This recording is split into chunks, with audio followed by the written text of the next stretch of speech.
Muy buenas y bendecidas noches, señores. ¿Cómo están? Bienvenidos. Señor, en el nombre precioso de tu Hijo Cristo Jesús, te damos gracias por una vez más, Señor. Un día más que nos permites estar en esta tu creación, Señor. Te alabamos y te bendecimos porque la hiciste para nosotros, para que pudiéramos estar aquí y poder aprovechar todos los regalos que nos has dado. Te agradecemos, Señor, porque el día de hoy siempre nos resguardaste, estuviste a nuestro lado y fuiste adelante en nuestras batallas. Te alabamos y te bendecimos en el precioso nombre de nuestro Señor y Salvador Cristo Jesús. Amén. Muy buenas noches, señores. Bienvenidos. Ya estamos de nueva cuenta aquí. Ando checando que todo funcione bien. Como se habrán dado cuenta, estoy solo nuevamente. Mi esposa se fue con mi hija a una clase que tiene y la acompañó. Yo acabando de aquí me voy a alcanzarlas, pero ya en la medida de lo posible ya no nos queremos atrasar. Así que vamos a comenzar con la reflexión de nuestro hermano Raimundo, que dice así. El versículo del día de hoy fue de la carta a los Gálatas, el capítulo 2, versículo 20, y que dice así: Con Cristo estoy juntamente crucificado, y ya no vivo yo, mas vive Cristo en mí, y lo que ahora vivo en la carne, lo vivo en la fe del Hijo de Dios, el cual me amó y se entregó a sí mismo por mí. Nuestro Padre que está en el cielo, desde su estrado nos mira para conocer a cada uno de nosotros la reacción en nuestro corazón al leer esta confesión en voz alta, observando la actitud que se manifiesta en nuestro ser, y me pregunto así: ¿me esfuerzo para no pecar? ¿Estoy siguiendo a Jesús al vivir cada día? ¿Estoy obedeciendo a lo recto y correcto, a quien corresponde en todas las áreas de mi vida sin juzgar? ¿Comprendo realmente el sacrificio que implica el dar mi vida para ayudar al prójimo? Para todos nosotros, este es el examen que está escrito para la eternidad y que nos pide que vivamos su palabra como escrito está. Toda la Biblia es inspirada por Dios y útil para enseñar, para redarguir, para corregir, para instruir en justicia, a fin de que el hombre de Dios sea perfecto, enteramente preparado para toda buena obra. Hoy en unidad te pedimos perdón porque solamente contra ti hemos pecado, y gracias por mostrarnos la única forma de exponer dando y sintiendo el amor del Padre Eterno y de su Hijo Jesús, en nosotros librándonos de toda maldad. Aleluya. Hijo, ahora sí estuvo duro la reflexión de nuestro hermano Raimundo con esas 4 preguntas que nos hacen, ¿no? ¿De verdad nos esforzamos para no pecar? ¿Vivimos como Jesús vivió cada día de su vida? ¿Obedecemos a lo recto y correcto en todas nuestras áreas sin juzgar a los demás? ¿Y comprendemos el sacrificio que implica dar la vida para ayudar al prójimo? Lo estamos leyendo ahorita ¿cómo se llama? En Mateo, cómo el Señor Jesús dio su vida por todos y cada uno de nosotros. Vamos a comenzar con la lectura. En esta ocasión comenzamos con el capítulo 19 del libro de Levítico, y escrito está: Leyes de santidad y de justicia. Habló el Señor a Moisés diciendo: Habla a toda la congregación de los hijos de Israel y diles: Santos serán, porque santo soy yo, el Señor, su Dios.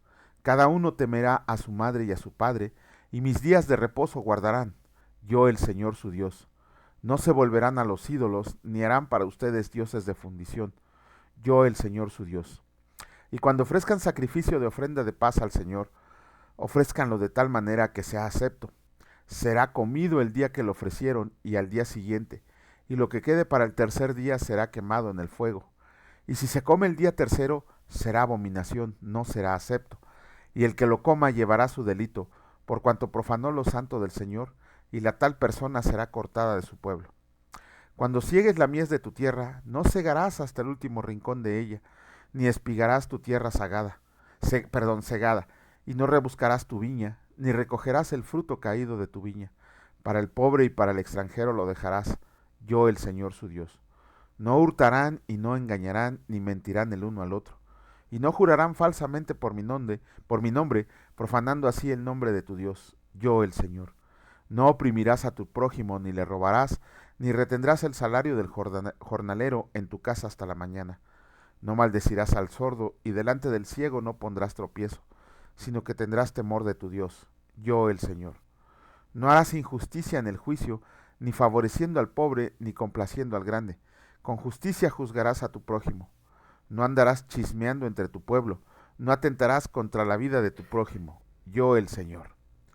No aborrecerás a tu hermano en tu corazón, Razonarás con tu prójimo para que no participes de su pecado.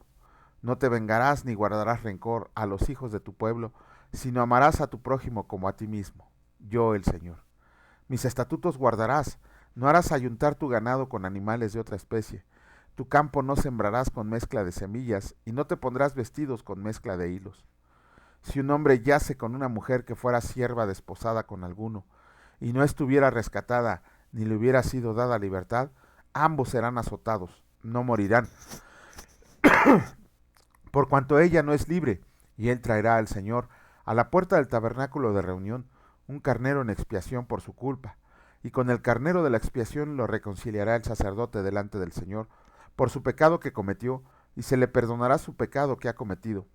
Y cuando entren en la tierra y planten toda clase de árboles frutales, considerarán como incircunciso lo primero de su fruto. 3 años le será incircunciso, su fruto no se comerá, y el cuarto año de todo su fruto será consagrado en alabanzas al Señor. Mas al quinto año comerán el fruto de él, para que les haga crecer su fruto, yo el Señor su Dios. No comerán cosa alguna con sangre, ni serán agoreros ni adivinos. No harán tonsura en sus cabezas, ni dañarán la punta de su barba. Y no harán rasguños en su cuerpo por un muerto, ni imprimirán en ustedes señal alguna. Yo el Señor. No contaminarás a tu hija haciéndola fornicar para que no se prostituya la tierra y se llene de maldad. Mis días de reposo guardarán, y mi santuario tendrán en reverencia. Yo el Señor. No se volverán a los encantadores ni a los adivinos, no los consulten, contaminándose con ellos. Yo el Señor su Dios.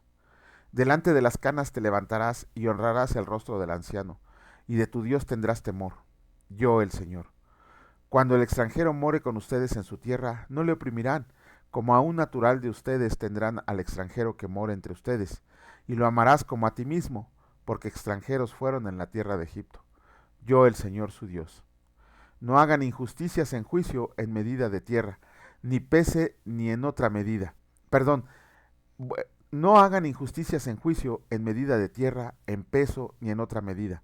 Balanzas justas, pesas justas y medidas justas tendrán. Yo el Señor su Dios, que los saqué de la tierra de Egipto.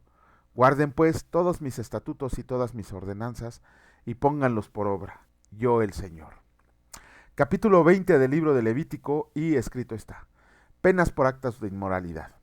Habló el Señor a Moisés diciendo: dirás asimismo a los hijos de Israel: cualquier varón de los hijos de Israel o de los extranjeros que moran en Israel, que ofrezca alguno de sus hijos a Moloc, de seguro morirá. El pueblo de la tierra lo apedreará, y yo pondré mi rostro contra el tal varón, y lo cortaré de entre su pueblo, por cuanto dio de sus hijos a Moloc, contaminando mi santuario y profanando mi santo nombre. Si el pueblo de la tierra cierra sus ojos respecto de aquel varón que hubiera dado de sus hijos a Moloc para no matarle, entonces yo pondré mi rostro contra aquel varón y contra su familia, y le cortaré de entre su pueblo, con todos los que fornicaron en pos de él, prostituyéndose con Moloc. Y la persona que atienda a encantadores o adivinos para prostituirse tras de ellos, yo pondré mi rostro contra la tal persona y la cortaré de entre su pueblo. Santifíquense pues y sean santos, porque yo el Señor soy su Dios, y guarden mis estatutos y pónganlos por obra. Yo el Señor que los santifico. Todo hombre que maldiga a su padre o a su madre, de cierto morirá. A su padre o a su madre maldijo, su sangre será sobre él.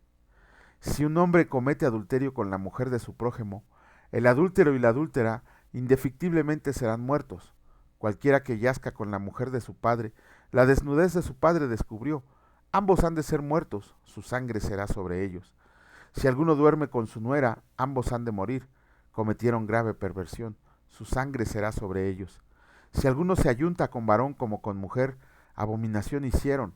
Ambos han de ser muertos, sobre ellos será su sangre. El que tome mujer y a la madre de ella comete vileza.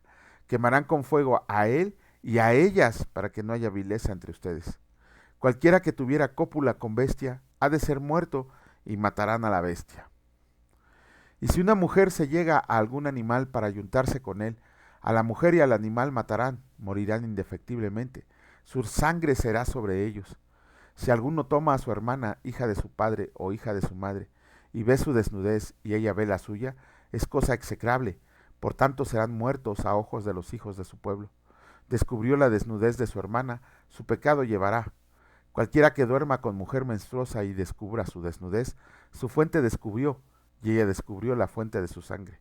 Ambos serán cortados de entre su pueblo.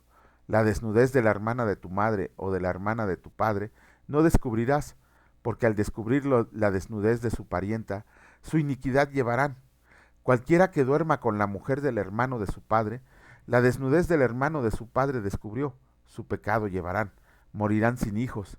Y el que tome la mujer de su hermano, comete inmundicia, la desnudez de su hermano descubrió, sin hijos serán. Guarden pues todos mis estatutos y todas mis ordenanzas, y pónganlos por obra, no sea que los vomite de la tierra en la cual yo los introduzco para que habiten en ella, y no anden en las prácticas de las naciones que yo echaré de delante de ustedes, porque ellos hicieron todas estas cosas y los tuve en abominación. Pero a ustedes les he dicho, ustedes poseerán la tierra de ellos, y yo se las daré para que la posean por heredad, tierra que fluye leche y miel. Yo, el Señor su Dios, que los he apartado de los pueblos. Por tanto, ustedes harán diferencia entre animal limpio e inmundo, y entre ave inmunda y limpia, y no contaminen sus personas con los animales, ni con las aves, ni con nada que se arrastra sobre la tierra, los cuales los he apartado por inmundos. Han pues de serme santos, porque yo el Señor soy santo, y les he apartado de los pueblos para que sean míos. Y el hombre o la mujer que evoque espíritus de muertos, o se entregue a la adivinación, ha de morir, será apedreado, su sangre será sobre ellos. Bueno, un cúmulo de leyes que nos da el Señor, bueno, que les dio en su tiempo al pueblo de Israel al Señor, para que las cumplieran. Pero si en estos 2 capítulos que leímos estas leyes, esas no las pudieron cumplir, imagínense los 613 leyes que el Señor le dio al pueblo de Israel en ese tiempo. Vemos ahí que desde aquí ya empieza, bueno, desde Génesis empieza a condenar la idolatría, pero aquí la pone ya como un mandamiento directo.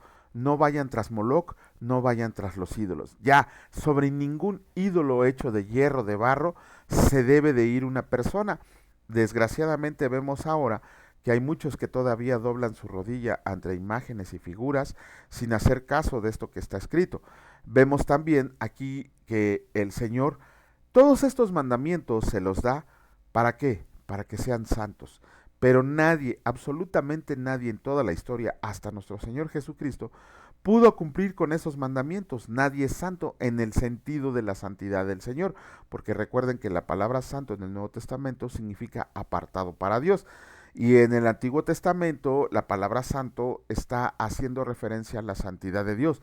Dios quería que caminaran en la santidad que Él nos ha enseñado. Sin embargo, vemos ahí, vamos a ver cómo de esos mandamientos no se los dio para que no los hicieran, sino porque el pueblo de Israel ya lo estaba haciendo, ya estaba adorando a otros dioses, ya estaba cometiendo fornicación en personas del mismo sexo, ya estaba cometiendo fornicación con su propia familia. De hecho, vemos el claro ejemplo de Judá que durmió con su nuera. A lo mejor él no lo ignoraba quién era, ¿no? Pero a final de cuentas durmió con su nuera y de ahí nace la línea de Jesucristo. Bueno, no nace ahí, sino que es parte de la línea de Jesucristo. Entonces estamos viendo que todas estas leyes fue para que camináramos en santidad, pero realmente hasta el día de hoy nadie, a excepción de nuestro Salvador Jesucristo, nadie nunca ha podido caminar ese camino. Hacemos el intento, diariamente tenemos que hacer el intento de poder hacer este camino de santidad. Y como lo decía nuestro hermano Raimundo en su comentario, ¿no? Estoy siguiendo a Jesús al vivir cada día, ¿de verdad lo estamos haciendo? Cuando nosotros vemos la vida de nuestro Señor Jesús, sí debería darnos gozo y alegría de ver que se puede. Y tratar, por lo menos tratar diariamente de imitar la vida que Él vivió. Vamos a comenzar con la lectura del Evangelio de Mateo. Ya hoy vamos a acabar el capítulo 27 del Evangelio de Mateo.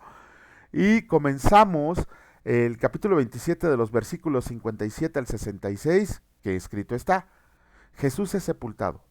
Cuando llegó la noche, vino un hombre rico de Arimatea, llamado José, que también había sido discípulo de Jesús. Este fue a Pilato y pidió el cuerpo de Jesús. Entonces Pilato mandó a que se le diera el cuerpo. Y tomando José el cuerpo, lo envolvió con una sábana limpia y lo puso en su sepulcro nuevo, que había labrado en la peña. Y después de hacer rodar una gran piedra a la entrada del sepulcro, se fue, y estaban ahí María Magdalena y la otra María, sentadas delante del sepulcro. La guardia ante la tumba. Al día siguiente, que es después de la preparación, se reunieron los principales sacerdotes y los fariseos ante Pilato, diciendo: Señor, nos acordamos que aquel engañador dijo, viviendo aún: después de 3 días resucitaré. Manda pues que se asegure el sepulcro hasta el tercer día, no sea que vengan sus discípulos de noche y lo hurten, y digan al pueblo: resucitó de entre los muertos.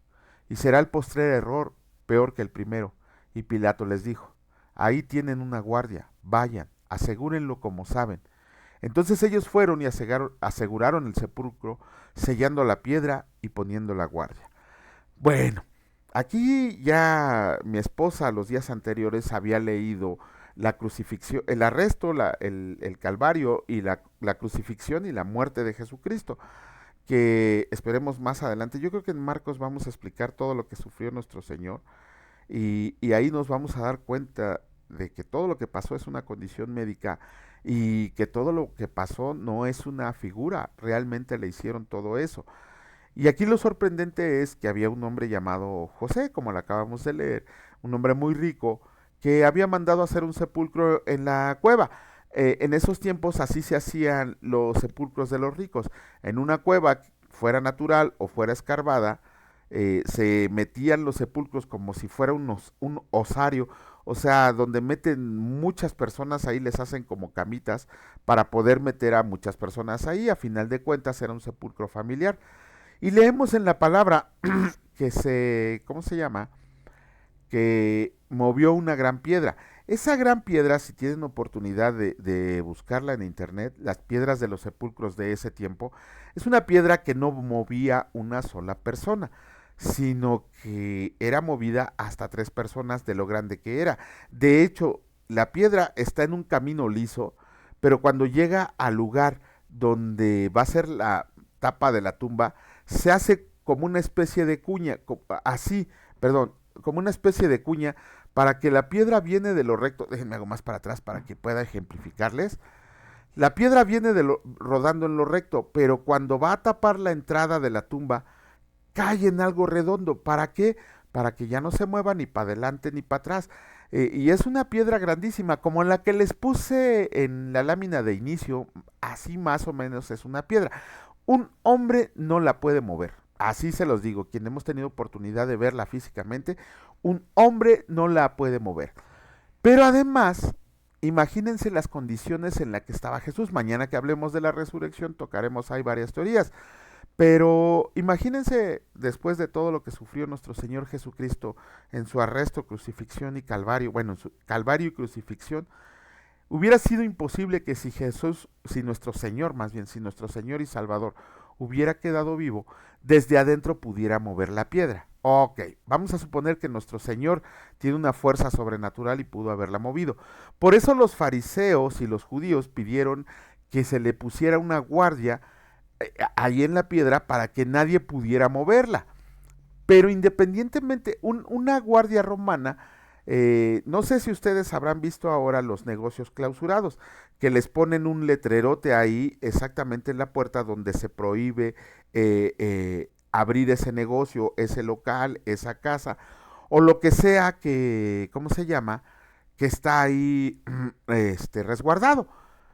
Ese sello, si en esta época actual, como abogado se los digo, si una persona se le hace fácil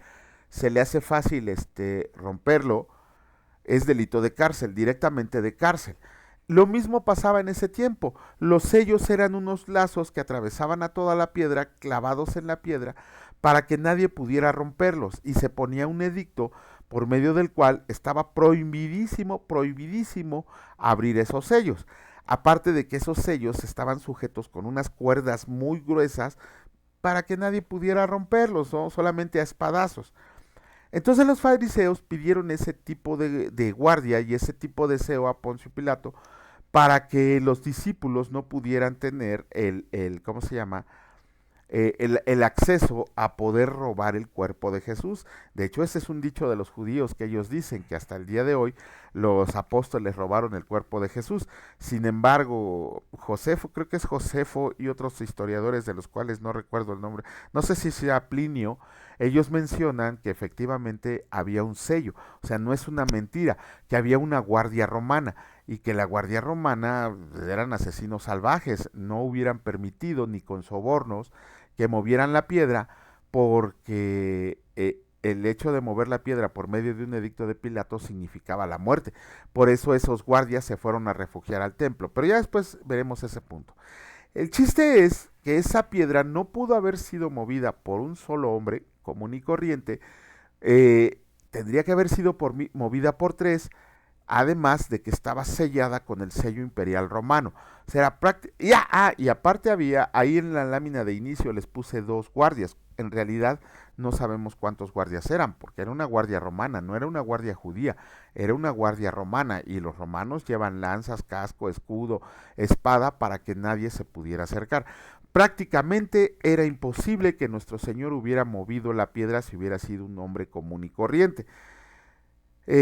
Con esto terminamos la lectura del capítulo. A pesar de que el comentario está interesante, mañana leeremos el capítulo 28, donde habla de la resurrección de Jesucristo y el mandamiento más hermoso que pudo habernos dejado.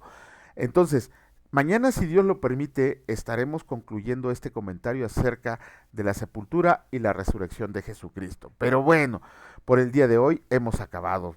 Padre, bendito seas. Gracias en el nombre precioso, amado y venerado de nuestro Hijo Cristo Jesús, porque sabemos que tú has estado con nosotros desde antes de la fundación del mundo, porque tu sacrificio no fue en vano, para nada en vano, Señor, porque hay muchos de nosotros que hemos decidido seguirte de manera consciente, de manera pensante, con nuestro corazón, Señor, con nuestra razón, pero sobre todo con la fe de saber que tú eres el único Dios vivo y verdadero, que tú eres nuestro Salvador y eres aquel que ha derramado su gracia sobre cada uno de nosotros, perdonándonos nuestros pecados y nuestras iniquidades, para poder ser justificados y estar delante de ti.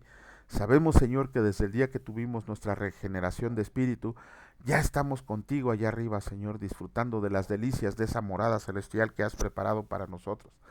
Te agradecemos, Señor, porque pusiste tu mirada en nosotros para este ministerio, porque sabemos que esto es tuyo, Señor, que no es canal de nadie sino tuyo, que estas lecturas son tuyas porque tú así lo has ordenado, y nosotros no somos más que siervos inútiles haciendo lo que debemos hacer. Te agradecemos, Señor, porque el día de hoy pusiste comida en nuestra mesa, porque tenemos un techo para dormir, tenemos una casa donde resguardarnos, y asimismo te pedimos, Señor, que quites de nuestro duro corazón, para que podamos servir a los demás, Señor, para que podamos hacer lo que tú has mandado hacer, servir al pobre, servir al necesitado, visitar a los reos, Señor, ayudar a las personas en necesidad, que nos levantemos como esos guerreros que tú has llamado para poder establecer tu reino. Te damos gracias, mi Dios Padre Todopoderoso, te damos gracias, mi Señor Jesucristo Salvador, y te damos gracias, Señor Espíritu Santo, dador de vida. Benditos sean por siempre y para siempre. Amén. Que Dios los bendiga, señores, y si Dios lo permite, nos vemos el día de mañana. Cuídense mucho, hasta luego.